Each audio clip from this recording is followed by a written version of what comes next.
Coupe d'Afrique des Nations 2025, organisée par le Maroc, restera dans les mémoires non seulement pour son ambiance survoltée et ses performances spectaculaires, mais aussi pour l'intensité des controverses arbitrales qui ont jalonné le parcours des Lions de l'Atlas. Tout au long de la compétition, plusieurs décisions arbitrales ont attiré l'attention des médias et des supporters, créant un climat de débat constant autour des matchs de l'équipe hôte.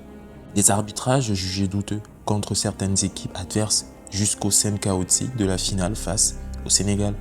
L'utilisation de la VAR, les buts refusés ou les pénaltys accordés tardivement ont alimenté un ressentiment fort d'injustice chez de nombreux observateurs. Cette compétition a ainsi oscillé entre spectacle footballistique et polémique arbitrale, au point que des réactions institutionnelles ont été enregistrées après le match décisif, allant de protestations d'entraîneurs à l'examen des incidents par la CAF elle-même. Dans cette vidéo, nous allons analyser comment ces décisions arbitrales ont marqué le parcours du Maroc à la CAN 2025, étape par étape, et pourquoi elles ont suscité un débat si intense. Avant de continuer cette vidéo, je souhaiterais vous dire merci. Merci pour vos vues, vos likes et vos commentaires sur toutes les vidéos. C'est un plaisir de voir que les vidéos sont vues, commentées et appréciées. Malheureusement, vous êtes plusieurs à regarder ces vidéos sans être abonnés. Et humblement, je vous demande de vous abonner en activant la cloche des notifications. Sur ce, bonne écoute. Le Maroc commence sa campagne de CAN avec une pression positive d'un pays hôte et la volonté de décrocher son premier titre continental depuis 1976. Mais dès les phases finales, certaines décisions officielles ont attisé les discussions autour de l'arbitrage, notamment face à la Tanzanie. La première polémique notable s'est produite lors du match de quart de finale contre le Cameroun. Bien que le Maroc remporte la rencontre, certains commentateurs et supporters camerounais ont critiqué le refus d'un pénalty en faveur du Cameroun, estimant qu'une faute sur un attaquant adverse aurait dû être sanctionnée. Cette situation a été interprétée par certains comme un premier signe de décision arbitrale influençant le résultat en fonction de l'équipe hôte, même si aucune preuve d'intention n'a jamais été établie. Le match de demi-finale face au Nigeria a lui aussi été teinté de critiques sur la qualité de l'arbitrage. Des décisions jugées légères ont été sifflées en faveur du Maroc, permettant surtout de ralentir le jeu nigérien et de conserver l'avantage dans des moments clés de la rencontre. Une gestion du rythme qui, selon certains commentateurs médiatiques, semblait systématiquement pencher vers les Lions de l'Atlas. De telles situations ont commencé à graisser un climat de suspicion progressive, où médias, supporters et acteurs du football africain se demandaient si l'avantage donné à l'équipe marocaine n'était pas plus qu'une simple série de décisions isolées. Vers la fin du tournoi, ces doutes ont atteint leur paroxysme lors d'un spectacle grand public et arbitré sous les projecteurs mondiaux. La finale contre le Sénégal. La finale de la CAN 2025 entre le Maroc et le Sénégal se joue au Prince Moulay Abdellah Stadium à Rabat. Elle ne s'est pas contentée d'être un simple affrontement sportif. Elle est devenue un moment hautement controversé du football africain, marqué par une série de décisions arbitrales jugées litigieuses et par des réactions rarement vues dans une finale internationale. À l'entrée des arrêts de jeu de la seconde période, le Sénégal semblait tout près de prendre l'avantage. Un tir sénégalais a trouvé le chemin des filets, mais l'arbitre a refusé le but, estimant qu'il y avait une faute sur le défenseur marocain Achraf Hakimi juste avant l'action décisive. Malgré les protestations vigoureuses des Sénégalais, ce but est annulé, relevant d'un jugement subjectif sans même l'intervention de la VAR, ce qui a déclenché les premières frustrations sur le banc sénégalais et dans les tribunes. Ainsi, peu après, dans les arrêts de jeu, l'arbitre Jean-Jacques Ndala a accordé un pénalty au Maroc après consultation de cette même VAR pour une faute sur Brahim Diaz lors d'un corner. Beaucoup d'observateurs ont estimé que le contact était très léger, surtout pour une décision aussi lourde de conséquences dans une finale, sachant que nous étions à la dernière minute de jeu de ce match. Suite à ce pénalty donné, l'entraîneur sénégalais Pape Thiaw a ordonné à ses joueurs de quitter le terrain en signe de protestation, une réaction rare dans un contexte international et qui a interrompu la rencontre pendant près de 15 à 20 minutes, plongeant le stade dans un chaos mêlant protestation et cris de tension palpable. Cela s'est terminé sur un affrontement entre les supporters sénégalais et les stadiers marocains.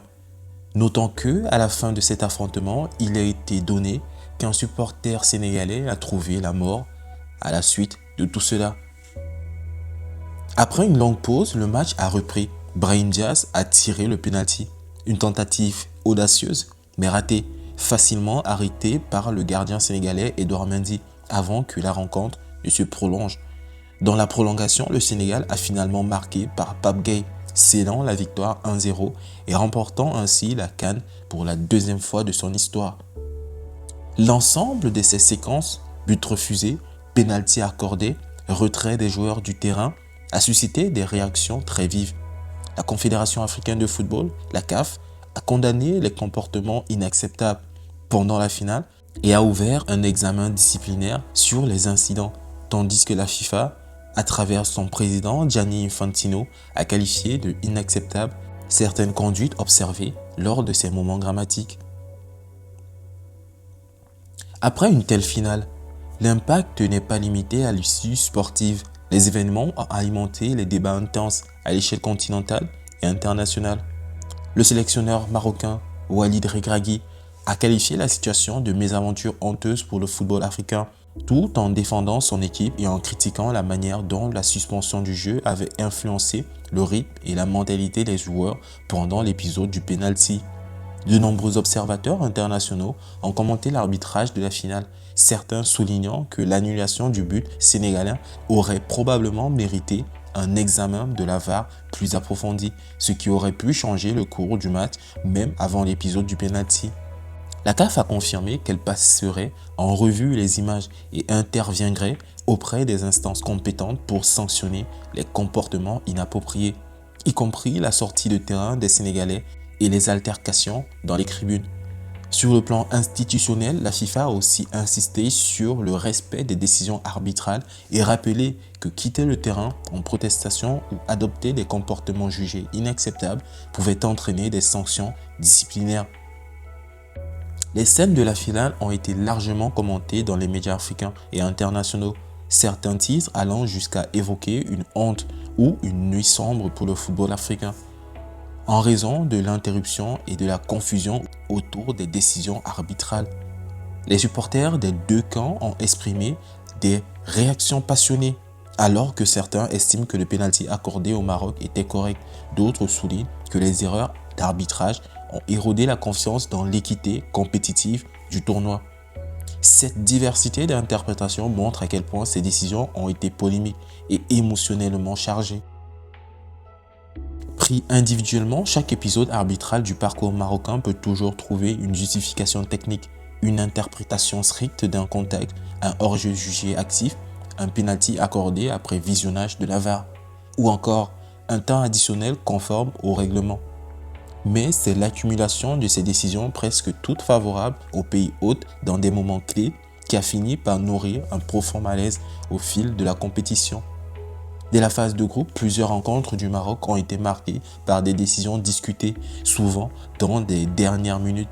Fautes sifflées dans un sens unique, duels similés matchs à élimination directe, là où la moindre décision peut faire basculer une compétition. Les observateurs ont surtout pointé un usage de la VAR perçu comme asymétrique. Dans certaines situations défavorables au Maroc, la vidéo n'a pas été sollicitée ou a confirmé la décision initiale sans longue explication publique. A l'inverse, lorsque les actions concernaient des fautes subies par les Lions de l'Atlas, la VAR est intervenue de façon décisive, parfois après de longues interruptions, accentuant l'impression d'un arbitrage à deux vitesses.